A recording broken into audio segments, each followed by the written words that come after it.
welcome back to my channel.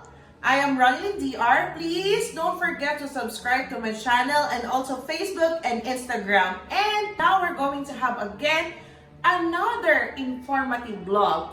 Kung tapos na tayo sa pagmamask, ngayon naman this is really the one very important na kailangan natin gawin. This is the proper hand washing at the same time proper hand rub. Kasi hindi naman laging every time na available ang mga faucet para makapag hand washing tayo.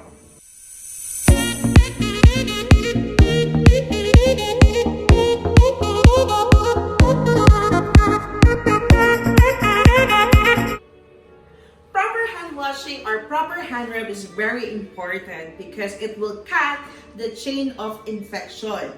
So, guys, hindi lang dapat tayo basta naghuhugas ng kamay. Kailangan nating malaman kung ano pa yung wasto at tamang paghuhugas ng kamay para masituate natin na aalis natin ang mga dumi or germs sa ating mga kamay. Okay? And kung kailan ba tayo dapat naghuhugas ng kamay? We need to wash our hands before and after we go to the washrooms or bathrooms. We need to wash our hands bago tayo kumain at pagkatapos kumain.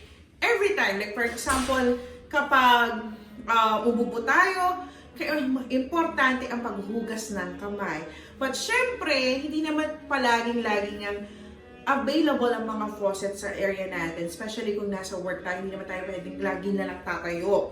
So, kailangan we have a hand sanitizer with us, alcohol, para dito. At first, I'm going to teach you ano ba yung mga kailangang piliin natin kapag magkakaroon tayo ng proper hand rub or ano yung ilalagay natin sa packet natin. So, we have here any kinds of alcohol. Hindi kailangan kung anumang brand. Ang importante is at least 70% isopropyl alcohol po. Ito yung magandang antibacterial, antiseptic disinfectants. To be honest. Okay? We have available, we can choose also spray, hand spray, na kailangan din natin meron din siyang antibacterial or disinfectant. We have sanitizers. I'm lucky kasi may mga available na sanitizer na kami dito sa clinic. So, no need for me to have it na hindi na ako mahihirapan pang maghanap. But it's really important na maging strict tayo sa pagpili ng mga sanitizers natin.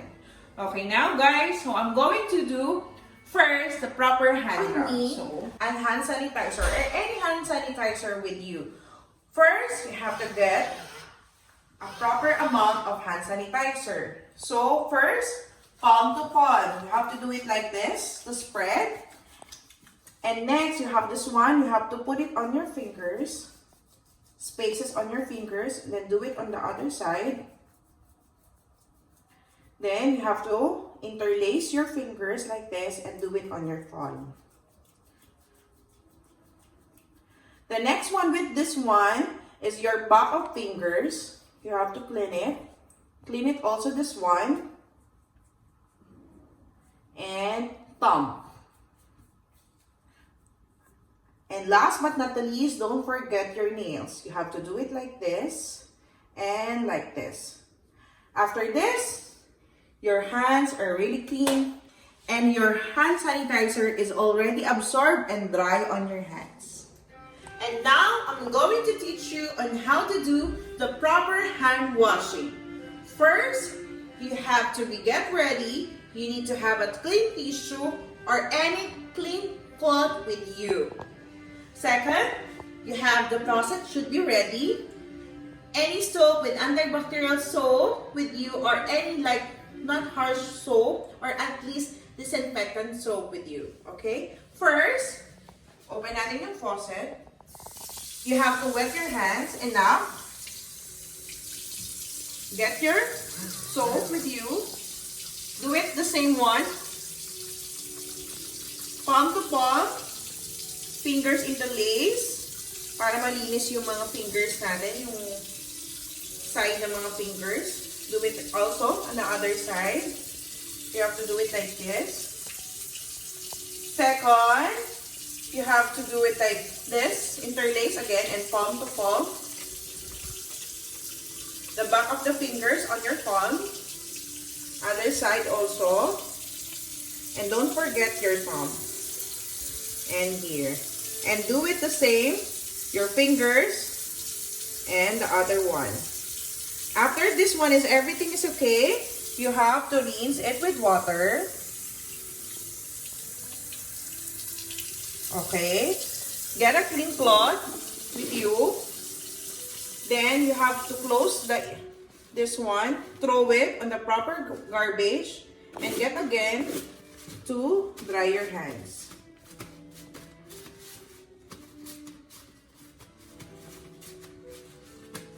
To be honest, dapat talaga inuuna mo nang i-clean yung hands or i-dry yung hands mo. But I want to save at least the water. So, inuna ko muna siyang patayin. Ang mahalaga, gumamit ka ng clean cloth sa pagpapatay or even sa pag-ano ng faucet.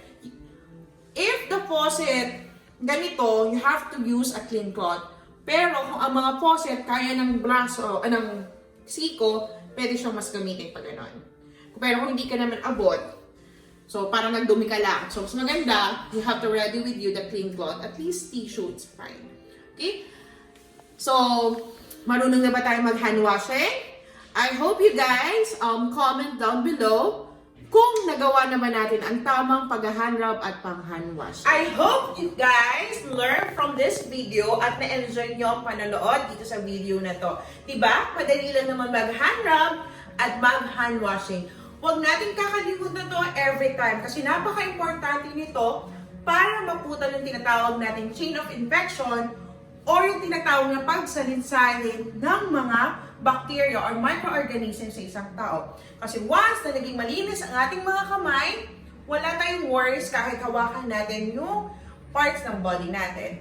At syempre, huwag natin kakalimutan na lagi natin panatilihing malinis ang ating mga kamay. So, I hope you learned from this video, guys. And see you again for my next video. I hope lagi kayo nakasubscribe sa akin. And thank you for watching. Please, guys, don't forget to comment kung ano po yung mga videos na gusto nyong matutunan. Thank you! Bye!